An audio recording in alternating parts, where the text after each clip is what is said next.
வணக்கம். நான் சுதர்ஷன் மகேஷ். எலெக்ஷனில் வந்துட்டு நடிகர்கள் நிற்கிறது அப்படின்றது நம்ம வந்து சொல்லுவோம். மற்ற ஸ்டேட்லலாம் பார்த்தீங்கன்னா வந்துட்டு அங்கெல்லாம் நடிகர்கள் நிற்கவே மாட்டாங்க. குறிப்பாக கேரளாலலாம் பார்த்தீங்கன்னா அவங்கலாம் சினிமாவை பார்ப்பாங்க. நடிகர்கள்லாம் அரசியலே நிற்க மாட்டாங்க அப்படின்ற மாதிரி நம்ம சொல்லிட்டு இருப்போம். கேரளா பக்கம் போய் பார்த்தா தான் தெரியும், அங்கேயும் அரசியலில் நிற்கிறாங்க. என்ன ஒரு சின்ன வித்தியாசம் அப்படின்னா வந்துட்டு அவங்க தனியாக கட்சி ஆரம்பிக்க மாட்டாங்க. இருக்கக்கூடிய ஏதாவது ஒரு கட்சியில், காங்கிரஸ் அல்லது கம்யூனிஸ்ட், இந்த 2 கட்சிகள் ஏதாவது ஒரு கட்சியில் வந்துட்டு அவங்க வந்துட்டு நின்று ஜெயிச்சு அமைச்சர் வரைக்கும் வந்திருக்கிறாங்க. இந்த மாதிரியான வரலாறுகளை நம்ம பார்க்க முடிஞ்சுது. ஸோ நம்ம தென் மாநிலங்களில் இப்படி இருக்குதுன்னா, வட மாநிலங்கள்லையும் பல மாநிலங்கள் அப்படி தான் இருக்குது. வெஸ்ட் பெங்காலெல்லாம் பார்த்தோம் அப்படின்னா வந்துட்டு எம்எல்ஏ எலெக்ஷன்லேயே பாதி பேர் வந்துட்டு டிவி நடிகர்கள், திரைப்பட நடிகர்கள், இந்த மாதிரியான ஆட்கள் வந்துட்டு இருக்கிறாங்க. சினிமா நடிகர்கள், ஹிந்தி சினிமா நடிகர்களும் நிறைய பேர் வந்துட்டு எம்எல்ஏ எம்பிஸ் ஆகிருக்கிறாங்க. ஸோ அந்த வகையில் வந்துட்டு ஒரு சீனியர் மோஸ்ட் நடிகையாக இருக்கக்கூடிய நடிகை ஹேம மாலினி அவங்க இப்போ வந்து மதுரா தொகுதியில் நின்று ஜெயிச்சு எம்பியாக இருக்கிறாங்க. இது 2வது முறை லோக்சபா எம்பியாக இருந்திருக்கிறாங்க. இதற்கு முன்னாடி 2 முறை ராஜ்யசபா எம்பியாகவும் இருந்திருக்கிறாங்க. பாஜக சார்பில் தான் வந்துட்டு அவங்க இருந்திருக்கிறாங்க. ஸோ வரக்கூடிய 2024 எலெக்ஷனில் உங்களுக்கு சீட்டு இல்லைங்க அப்படின்னு சொல்லிட்டு பாஜகவினுடைய தேசிய தலைவர் ஜேபி நட்டா சொல்லிட்டாரா.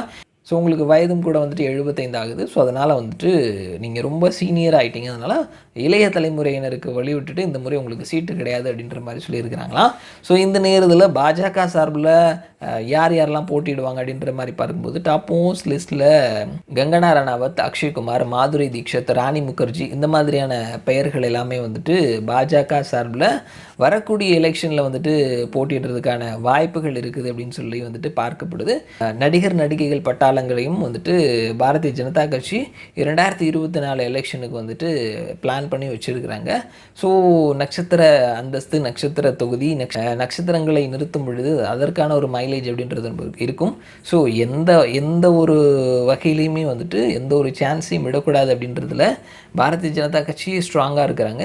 ஸோ இப்படியாக வந்துட்டு பழையன கழிதலும் புதியன புகுதலும் தான் வந்துட்டு அந்த ஒரு விஷயத்தை சிறப்பாக காட்டும். அதே மாதிரி தான் வந்துட்டு வயது முதிர்ந்தவர்கள் இளைய தலைமுறையினருக்கு வழிவிடணும் அப்படின்ற ஒரு நோக்கத்தில் திரைப்படத்துறையிலேருந்து வந்தவர்களுக்கும் ஒரு சான்ஸ் கொடுத்து பார்த்துட்டு அதற்கப்புறம் அடுத்து வரக்கூடிய தலைமுறையினருக்கு வழிவிட்டு நீங்களே விலகிக்கோங்க அப்படின்ற மாதிரி சொல்லியிருக்கிறாங்க.